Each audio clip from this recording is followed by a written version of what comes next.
pairing a drink with Baby Driver, we needed a high-octane, pedal-to-the-metal, fast-talking, no-nonsense taking drink. So we came up with a Buddy's Coffee.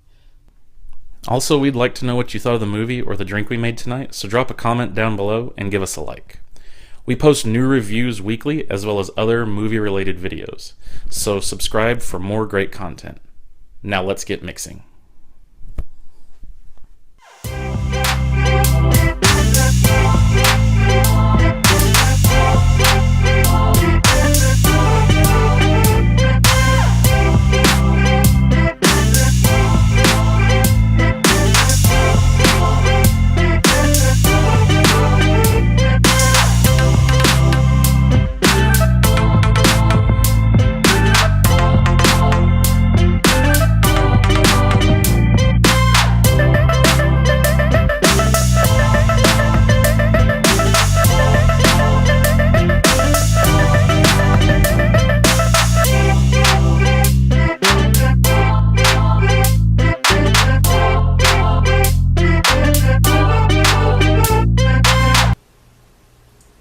So today we watched Baby Driver.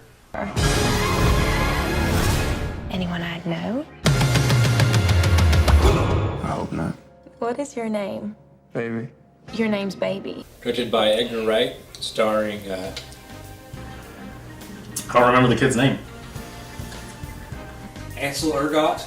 Yeah, Ansel Elgort? I don't know. It's a weird name, but then you got Jamie Foxx, John Hamm, John Bernthal, Kevin Spacey. Isaac Gonzalez, and that's pretty much the main cast. Yeah. Lead singer from Red Hot Chili Peppers. Oh yeah, Flea has a little cameo as Noseless Mike, formerly Mike the Nose, which was a pretty good bit. So this movie is about a teenage kid who's a really good driver, and he's working for like the Atlanta mob, and he's in over his head, and he owes like the mobster like some money, and he does these jobs, and he falls in love, and then adventure ensues, and you kind of go from there. It's not a plot-heavy movie. No. It's more the style and like the effects, like especially like the cars, like the choreography of the car chase. Like that's the main reason to go watch this movie. Yeah. So what do you think about the movie? I enjoyed it a lot. This one was on my radar. Like I remember whenever I first heard the trailer. Like, you know, you hear that name, Baby Driver, and you're like, what the hell is that? I remember you saying something in our top 10. Yeah. And then I watched the trailer and found out it was an Edgar Wright movie, and I was like, okay. I didn't realize it was Edgar Wright. Yeah. That's why I wasn't excited at the beginning with this. Oh, he did Shaun of the Dead and all that good and stuff. Hot Fuzz and all that. Yeah. As far as him directing this, it was kind of tame for what his style has previously been, like with Shaun of the Dead and... the comedy was definitely tame. Yeah. And like, you know, Scott... It wasn't British. No, it was all in Atlanta, and no Simon Pegg, no Nick Frost in this. And, you know, Scott Pilgrim was like one of the last movies he did, and it was really over the top and like video game cartoony, but this was really good too. This one was kind of more down to earth. Yeah. It's the one who say listen to the music all the time? Is he mental? Mental meaning slow. Was he slow? No. But I really like this movie. It had some great driving scenes in it. Mm-hmm. It kind of brings you back like the original Fast and Furious, how it was about the driving before it went over the top.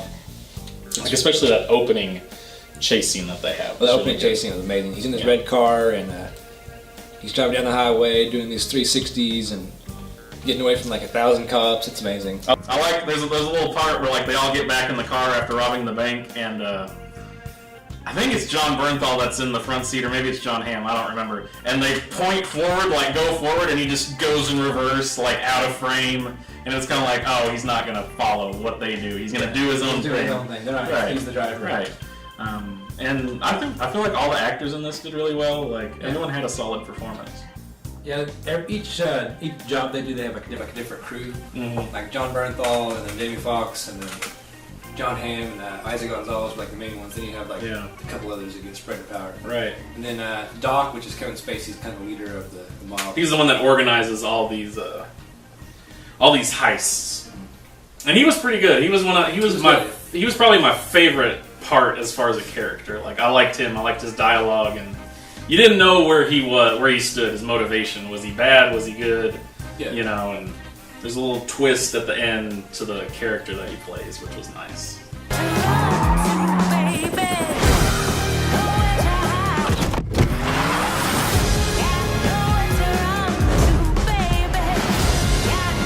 One thing that's really heavy in this movie is the way they skillfully insert the music. Mm-hmm. It has a Guardians of the Galaxy-esque kind of soundtrack. Yeah. And like these 70s and 80s songs, and like he has this condition, he has tinnitus. Yeah. He was in a wreck when he was a kid and his parents died.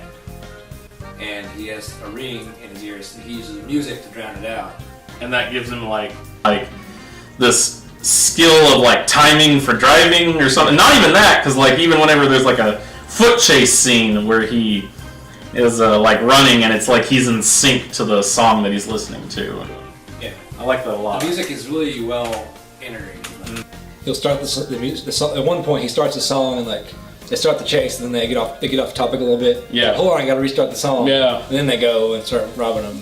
It's cool. And he's like scrubbing it back so he can actually start there. And they're like, "What are you doing?" And he's like, "I gotta fix this." And that was neat. Like the little idiosyncrasies of the character were good. Yeah, he always had sunglasses on. He always had earbuds in. And all the other characters thought that was really weird. Like John Bernthal and Jamie Foxx and John Hamm all like asked him like, "Hey, why are you listening to music? What's wrong with this kid? Is he retarded?" Yeah. And it gets played up, you know, that there is something wrong with him, but at the same time, it's like once Jamie Foxx did it, you're like, okay, so this is just a thing that happens every time he's on a heist or something. Quit asking him. Just let him do his thing. He's a good driver. Right. Just leave him alone. He got you there and back, and you're out on of one these piece. situations. Yeah. 6. And action. One of these days, you're gonna get blood on your hands. I liked there were some good funny bits. Like even though it's in the trailer, like the part where they're sitting in the truck from the second job, and they get the Michael Myers, Austin Powers masks, like, and that back and forth was good. It had a lot of that Edgar Wright humor to it, you know. So it was thoroughly enjoyed this movie. It's better than a typical action movie. It's better than like a Mission Impossible or a along those line movies. Yeah, it's more stylized and character driven than a lot of things you'll get. It felt like somebody wanted to make it as opposed to just doing something for the sake of making money. You know, it's like Edgar Wright actually wanted to make this movie. There were a couple things that I didn't like John Hamm. I don't want to spoil, but John Hamm was like this super he couldn't die. Yeah, he was a very 80s slasher movie villain. Yeah. But he was good in it. Like I liked him as a character. His wife were pretty good. Yeah, they had like a Bonnie and Clyde thing going on. And the love story was kind of just there. Like he meets this girl in a diner, and I feel like the actress that played the girlfriend, Debbie or Deborah, she was probably the weakest performance in it. I think she was pretty new. Yeah, which, you know, it's fine. It's okay for what she did a serviceable job. Yeah. Anyways, characters were good. Music was good. The shots were really cool. Like especially with when he's going to get coffee after the first heist. Oh yeah. He's like going along. It's like doing the credits still, and the music's going along, and he like there's a little trumpet part with the trumpet guy on the wall. It's just really neat. Yeah, and it's like it's doing that whole it's one shot kind of thing, which I'm sure there were hidden cuts, but it was very fluid. Yeah. And there's another, like the camera movement in the movie was really well done. Like there's just a part where Baby and Debbie, which is the love interest, are in like a laundromat, and they're just talking. And every time they move, like the camera kind of moves with them, and like they go over here, and that stood out to me, and I was like, I kind of like that. It wasn't like distracting stood out, but I picked up on it. And that's how like the whole movie was like, especially the foot chase scene where they're just like, it's almost like the cameraman was trying to keep up with him. It's like a parkour scene where he's running through this mall and sliding down escalators. It was really cool. I like that. What's your final thoughts on the movie? It was good. It was everything I wanted it to be. I think this was my number 2 on the top 10 list that we did, so I thoroughly enjoyed it. I like Edgar Wright a lot. He's a really good filmmaker, and this is just another solid movie that he's made, and it's one that I intend to watch multiple times just on a technical level. I liked it a lot. What did you think of it? I really liked it. I didn't care to watch it, but I was kind of surprised, and it was a good movie. the action and the characters really stood out to me. The plot was kind of just there. It was just standard action movie plot, but I enjoyed it. I'll give it a good 7 out of 10. Just go watch it. It's good. Go see it. See it in theaters. Give this movie money. Like, don't waste it on Transformers 5. Go watch Baby Driver instead. She a good girl? You love her? Yes, I do. That's too bad.